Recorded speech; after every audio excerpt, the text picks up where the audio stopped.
নানামুখী আইনি লড়াইয়ের পর অবশেষে নির্বাচন কমিশনে নিবন্ধন পেল গণসংহতি আন্দোলন। প্রধান সমন্বয়কারী জোনায়েদ সাকির নেতৃত্বাধীন দলটি প্রতীক পেয়েছে মাথাল।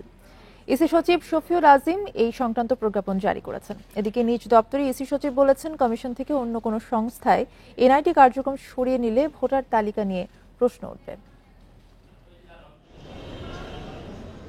রাজনৈতিক দল হিসেবে নিবন্ধন চেয়ে 2017 সালের 28 ডিসেম্বর নির্বাচন কমিশনের কাছে আবেদন করে গণসংহতি আন্দোলন। তবে তখনকার KM নুরুল হুদা কমিশন নিবন্ধন দেয়নি। এর বিরুদ্ধে উচ্চ আদালতে রিট করে দলটি। তবে শেখ হাসিনা সরকারের পতন হলে গত 10 সেপ্টেম্বর হাইকোর্টের রায়ের বিরুদ্ধে আপিল বিভাগে ইসির করা আবেদন প্রত্যাহার করে নেওয়া হয়। ফলে নিবন্ধন পেয়ে যায় দলটি। নির্বাচন কমিশনের সচিব শফিউল আজিম মঙ্গলবার গণসংহতি আন্দোলনের একটি প্রতিনিধি দলের কাছে দলটির নিবন্ধন সনদ হস্তান্তর করেন।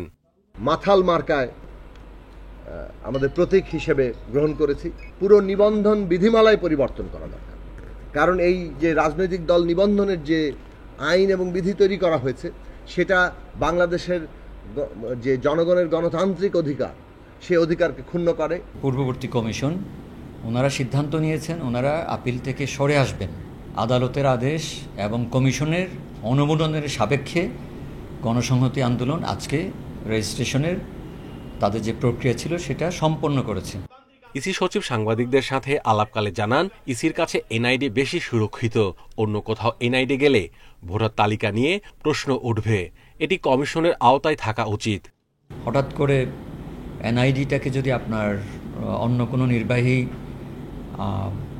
সংস্থার অধীনে নিয়ে যান, সেই ক্ষেত্রে ভোটার তালিকার বিশ্বস্ততা নিয়ে এবং আপনার এনআইডি সেবা নিয়ে হয়তো প্রশ্ন উঠতে পারে। আর সবচেয়ে বড় কথা হলো, এটা নিয়ে ব্যাপক আলোচনা হয়নি।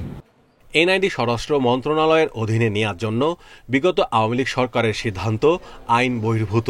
গত 10 সেপ্টেম্বর রাষ্ট্রপতির দপ্তরে পাঠানো ডিও লেটারে এই সিদ্ধান্ত জানায় ইসি সচিব। Mahmudul Hasan, independent news, Dhaka.